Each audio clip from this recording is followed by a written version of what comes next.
Coming up next, the second part of my interview with everybody's favorite musical jokester. This time around, he tells a story of doing weeks of research on a funny animal to nail a classic 80s parody, as well as the time he tried to get a legendary guitarist to approve a comedy version of his famous 1985 hit. This guitarist hemmed and hawed, finally agreed to do it, but only if he could come in and play the guitar part. As it turns out, this guy's own guitarist played it better. Find out why next, as well as the icon who begged him to make fun of her song, even giving him the song title, and how a pizza delivery guy talked him into letting him be in his famous 1988 music video. All these great stories are coming up next in our exclusive interview. You're not going to want to miss it. Hey, music junkies, Professor of Rock, always here to celebrate the greatest artists and the greatest songs of all time. You know, if you remember buying the newest issue of Mad Magazine back in the day, you're going to want to subscribe to this channel of deep musical nostalgia so you never miss an episode. Got some great interviews coming up. Make sure to click the big red button and the notification bell so you know when our latest and greatest come out. Also, check us out on Patreon and the t-shirt of the day below. I'm excited to bring you another landmark episode from our series Revelations. Of course, this is where featured artists reveal rare stories about their biggest songs and albums. Fascinating insight about their careers you won't find anywhere else. On this installment of Revelations, we got round two with the king of musical comedy, and maybe the greatest accordion player this side of Texas, talking about Mr. Al Yankovic, otherwise known as Weird Al.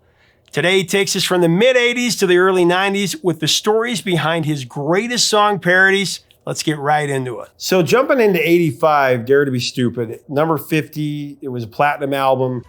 Dare to be stupid, take some wooden nickels, look. Tell me about that process with Dare to Be Stupid, where you're at after you have this huge hit with Eat It. The video goes viral on MTV, and as you're going into Dare to Be Stupid, what was your thinking? I kind of grew up a lot creatively between In 3D and Dare to Be Stupid, because the first album, the fact that I was even doing an album was such a fluke. And I recorded that album extremely quickly. I think we recorded all the basic tracks in one evening, just like kind of rushing through it because like we're doing it on spec and people are doing us favors and I didn't want to waste anybody's time. And the second album, I took more time with because I figured, okay, well, you know, I kind of know what I'm doing now and I can kind of relax and not freak out too much about spending time in the studio. But I still felt like, you know, is anybody even going to listen to this? You know? Yeah.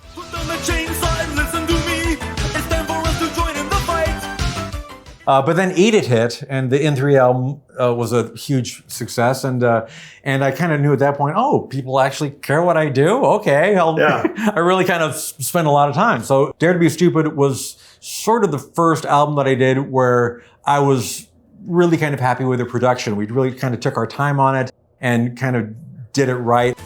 You better squeeze all the charming you can when Mr. Whipple's not around. There were a lot fewer things on that album that I look back at later saying, oh gosh, I wish I could have done that one better, you know?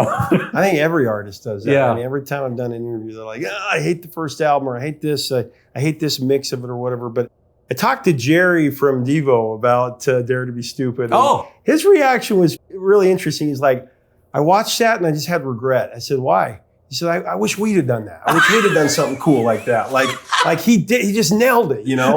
and it's so cool because I'm sure Devo was a huge influence. Absolutely. Yeah, and they're, to this day, one of my favorite bands, absolutely. Yeah, I mean, their kind of musical comedy was so out there and interesting, you know? I got to sit with Mark when he heard Dare to Be Stupid for the first time, because we had the same realtor, actually. Wow. And she was like, oh, I know Mark. Why don't you've got a new song? We'll go to his house, we'll play it for him. So we got to sit in the living room together and I played it for him. And he liked it. I mean, he was very cordial. There's a famous behind the music quote. It was the most beautiful thing I'd ever heard. He sort of re-sculpted that song into something else. And I hate him for it, basically. Which everybody thinks like, oh, he hates Weird Al, but no, I think it's this very dry kind of tongue-in-cheek sense of humor. Totally.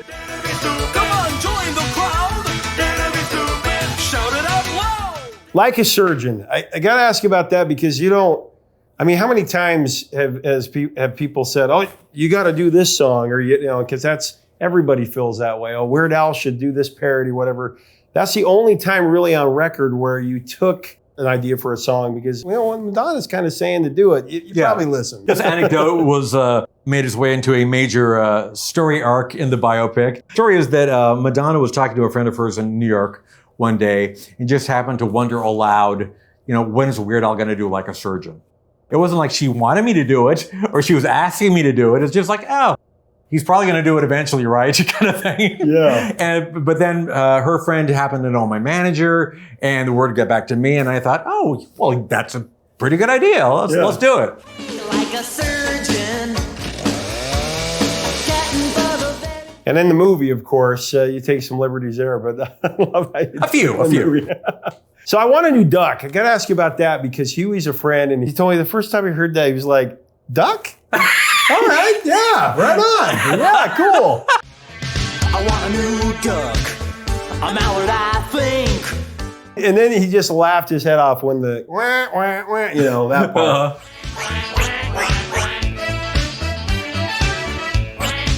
Tell me about I Want a New Duck. Like, how did you come up with that one? Because I don't think anybody would have had like 10 thoughts about, I wonder how Weird Al will approach I Want a New Drug. Right. That they would have come up with I Want a New Duck. But you did a lot of research on that one. Tell me that. Yeah. Well, once I decided to go with ducks, I went to the local public library, because again, this is the pre-internet days. I couldn't just do a Google search on ducks. I actually went and took out books and magazines and encyclopedia articles on ducks, and I studied up on ducks for a while. Which I probably didn't need to, but I figured I spent so much time in college researching things that I was never going to use later. Yeah. I figured this is something that's going to be important to me in my career. Like, I want to know about ducks. So I studied ducks for like a week and then wrote the song. I want a new duck, not a swan or a goose. I love how you and Huey got together and did the Funny or Die. Nobody could have brought that certain pathos and charisma to it, quite like Bale. I was very excited about the whole idea of doing the American Psycho parody. In fact, I was so excited. I was having gallbladder issues. I was set for a gallbladder operation to remove my gallbladder on the day that we were going to shoot that video. My doctor said, you're kind of taking your life into your hands. If your gallbladder explodes, that's really bad. Wow. And I said, I'm doing a video with Huey Lewis. I will have to do it sometime later. So the whole video shoot, I'm thinking, oh, I hope I don't die. Hey, Al! So 86 Polka Party, you weren't sure how you felt about living with a hernia.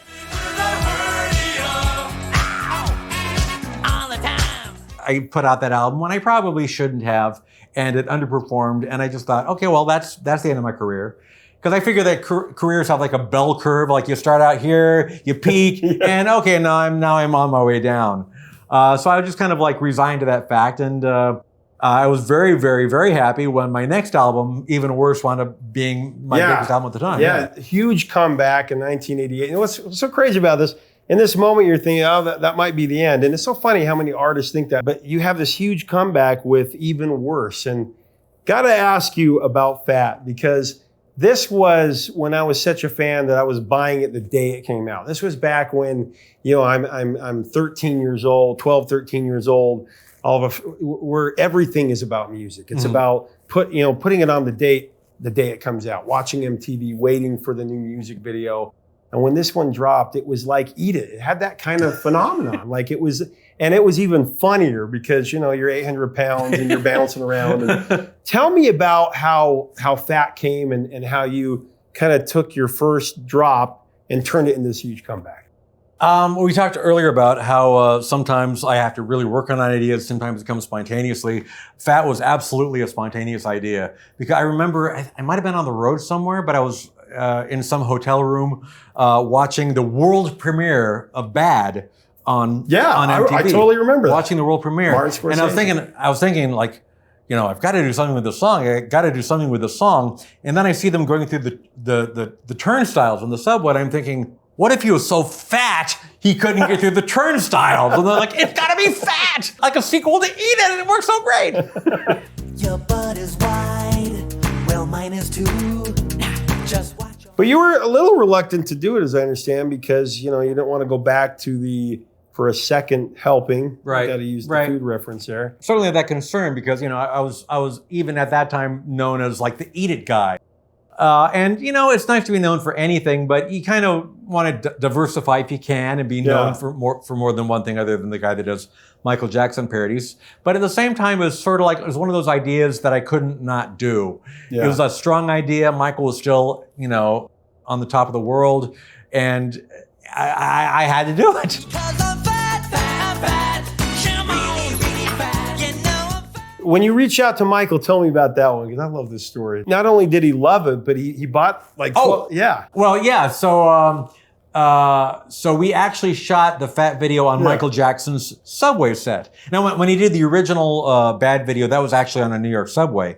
But he recreated a subway on a soundstage in Culver City, California, when he did the Moonwalker home video. But it was like this full-on subway set built on a soundstage at 9/10 scale, because they wanted the kids to look bigger, I guess.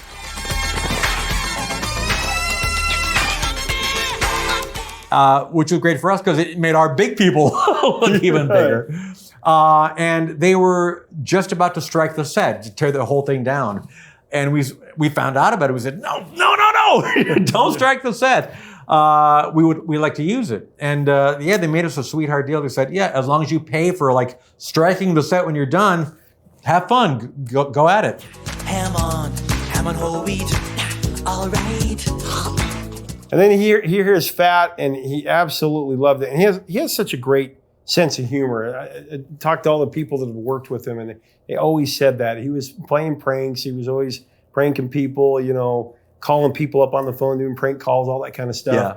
And he just loved it. You gave him a special something, right? When you $500,000. I went to see him backstage at one of his big concerts in LA, and I brought him a copy of a gold record for Even Worse, right? Because obviously, he was a huge part of why that album was such a success.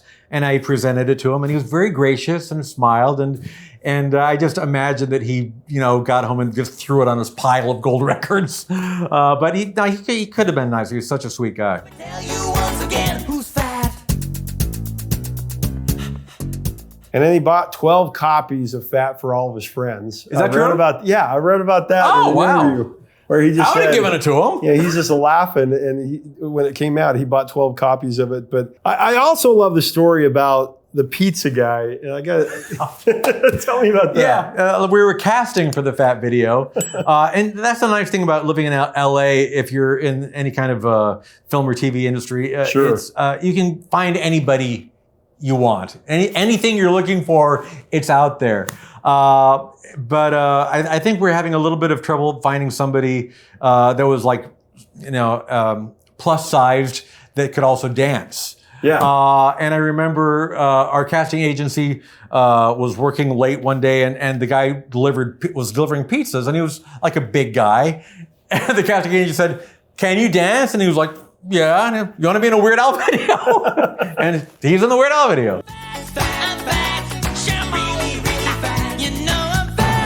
And this is the album where you kind of started doing original songs in the style of different artists. I mean, you've done that, but you really tackled it on this album, Velvet Elvis, kind of Police. Yep. Velvet Elvis, my Velvet Elvis. The James Taylor. And those were the good old days. I can still remember. And I loved how you started doing that. Where did that kind of come from, the idea to start really tackling that in that style? I'm not sure. That was a kind of a gradual thing because, any original song is not purely original because you're always inspired by somebody, totally. It's just how well you hide it.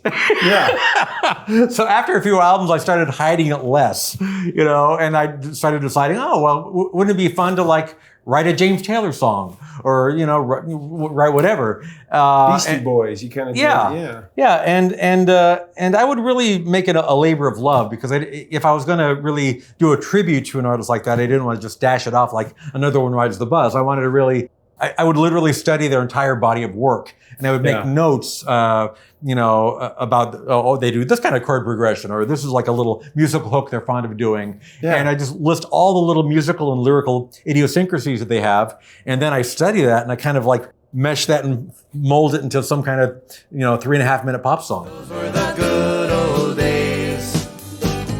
Years go by. UHF, Money for Nothing.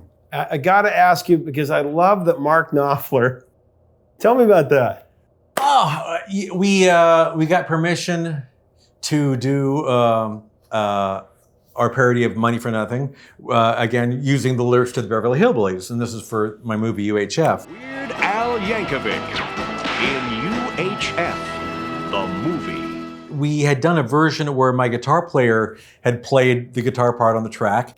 And then we found out, I don't know exactly what came first, but at some point we got the message that we had permission to do the song only if Mark played guitar on it. And it was sort of like, only if he plays guitar? Well, yeah, I think we can. I don't know if we can do that. I think we can do that. Oh my gosh. And what was kind of ironic about it was, Mark did great, and it's brilliant, but truthfully, my Jim West, my guitar player, his track actually sounds more like the record than Mark's does, because Mark was like used to playing live, and he'd gotten really loose on stage, and it kind of had a nice vibe to it. But Jim's version was more like the actual record. Listen to my story, a little story about a man named Jim. Well, then you had to keep the title in it as a lawyer thing, right? It was a weird thing. I don't know exactly what I wanted to call the song, but it was not Money for Nothing / Beverly Hillbillies * or whatever it wound up being. Yeah. That was something that was agreed to among all the lawyers for the songwriters, and I was not privy to that, nor did I want to be. Yeah. But that was what came down. I was like, all right, whatever. Be a Beverly Hillbilly. Well, UHF, it comes out in the magical summer of 1989 for box office. That was the greatest summer for movies. Everybody talks about was 84, 89.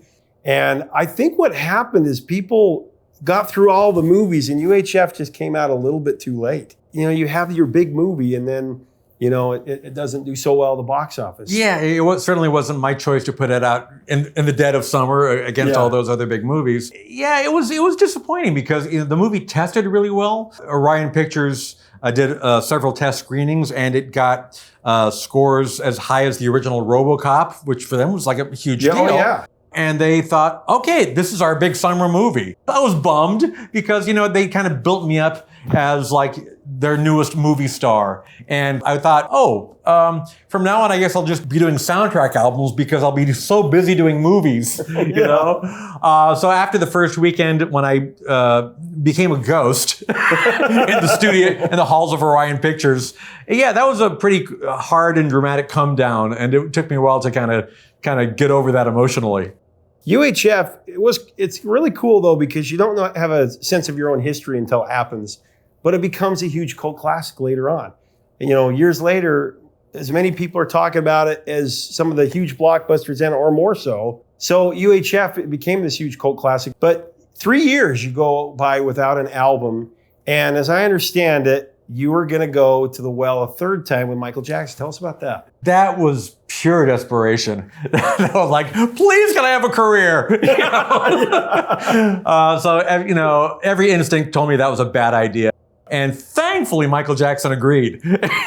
Michael Jackson just felt uncomfortable with me doing a black or white parody because that was sort of his big social statement. Snack All Night. Yeah, so Snack All Night was a parody, which another food song. So it was not a good idea on many counts. And I'm very glad that never came to pass, because instead of doing that, it forced me to, think, okay, well, what's happening now? Like, this Nirvana band is doing pretty well. They'll never be a huge hit. So, and then they were, of course. I was able to get permission from Kurt. We were able to put it out, and it sort of revitalized my career. It, brought me back after the huge disappointment that was UHF.